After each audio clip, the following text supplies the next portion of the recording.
প্রিয় দর্শক, আজকে আপনাদের এমন কিছু ভিডিও দেখাবো যেগুলো দেখার পর হয়তো আপনি নিজের কপাল নিজেই চাপড়াবেন আর মনে মনে একটা প্রশ্ন করবেন, আমরা আসলে কোন দেশে বসবাস করছি আর এই দেশের ভবিষ্যৎ আসলে কোথায় যাচ্ছে। তবে একটা বিষয় ঠিক আছে, দেশে সবকিছুর অভাব থাকতে পারে কিন্তু প্ল্যানের কোনো অভাব নেই, কারণ আমাদের আছে উই হ্যাভ এ প্ল্যান। মনে রাখবেন, we have a plan, we have a plan. এত সব প্ল্যানের মাঝেও আমাদের জাতীয় সংসদে এখন চলছে পাগল নিয়ে আলোচনা। এটা কিন্তু আমার কথা না, ভিডিওটা একটু ভালো করে দেখুন। ওনার দলের লোকজন এখানে বসে আছে, তারা আমাকে ফজা পাগলা বলে কথা বলে, উনি একদিন এটা বলে। শুধু পাগল নিয়ে সীমাবদ্ধ না, কেউ কেউ এত মিষ্টি করে কথা বললেও মাননীয় স্পিকারের মন গলাতে পারছেন না। বিশ্বাস না হলে ভিডিওটা একটু ভালো করে দেখুন। সুন্দর করে কথা বলার পরেও কি মন গলাইতে পারলাম না?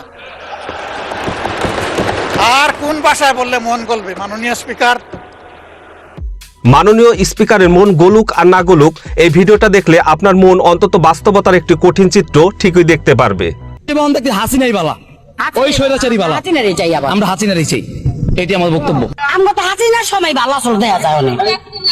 ভালো হাসিনার সময় তো আমরা এত দাম জিনিস খাই নাই আর এত কষ্ট করি নাই। প্রিয় দর্শক, এখানেই শেষ না, আরো কিছু দৃশ্য আছে, একটু দেখুন, যেগুলো দেখলে মনে হবে দেশ কতটা এগোচ্ছে।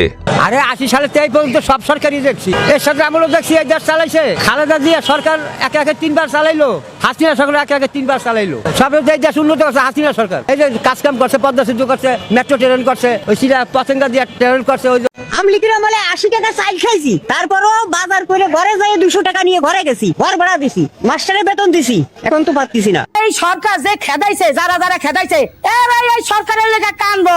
এই সরকারে আঙ্গ দরকার ছিল 3 বছর রাহনে, 3 বছর রাইটা বাউ দিয়া এই দেশে সব কাম করাইতে। এরপরে এই 3 বছর পরে সুস্থ নির্বাচন হইতো, এরপরে এর বয়স শেষ নাইলে নাই তো, নাইলে নাই তো। আমরা বাঙালি, আমরা জুতার বাড়ি দিতেও পারি, আবার সময় বদলালে ফুলের মালাও পরাতে পারি। এই ভাইটি কি বলছে একটু শুনুন।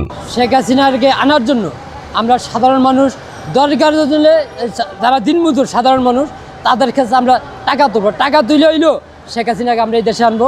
শেখ হাসিনাকে আইনা এই দেশের মানুষের, মেহনতি মানুষের, গরিব দুঃখী মানুষের হাসি ফুটাবো। এই দেশের মেহনতি মানুষের হাসি ফুটানোর সে একজনই লোক, জননেত্রী শেখ হাসিনা। অনেকেই বলছেন আওয়ামী লীগের দিন শেষ, দল নিষিদ্ধ, নেতাকর্মীদের নামে মামলা, আর কখনো ফিরে আসবে না আওয়ামী লীগ। কিন্তু রাজনীতিতে শেষ বলে কি আছে? এই ভিডিওটা একটু ভালো করে দেখুন। আওয়ামী লীগ নিষিদ্ধ হয়ে গেছে আইনগতভাবে সংসদে, এটা আবার উঠবে সংসদ থেকেই, আবার এটা বাতিল হবে, সেটাই আশা করি। কিভাবে? কোনো আইন দিয়ে কিন্তু রাজনীতি বন্ধ করা যায় না।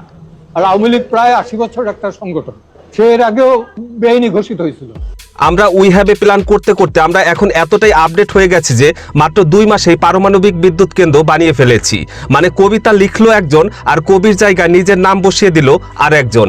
আসল কারিগর কোথায় সেটা কেউ আর জানতে চায় না।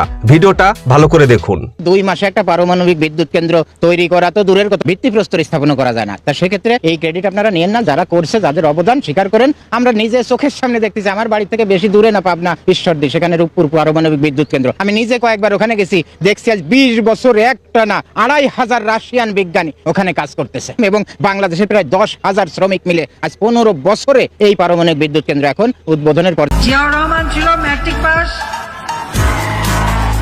খালেদা জিয়া ম্যাট্রিক ফেল, আর তার ছেলে কয়েকবার বিভিন্ন স্কুল থেকে এক্সপেল হয়ে শেষে শোনা যায় কোন এক অখ্যাত জায়গা থেকে নাকি একটা সার্টিফিকেট জোগাড় করেছে, কিন্তু কি পাস করেছে তা কেউ বলতে পারে না। প্রিয় দর্শক, আসলে এসব হওয়াটা এখন স্বাভাবিক হয়ে গেছে, কারণ শিক্ষাগত যোগ্যতা, দক্ষতা, বাস্তব জ্ঞান, এই জিনিসগুলোর দাম দিন দিন কমে যাচ্ছে।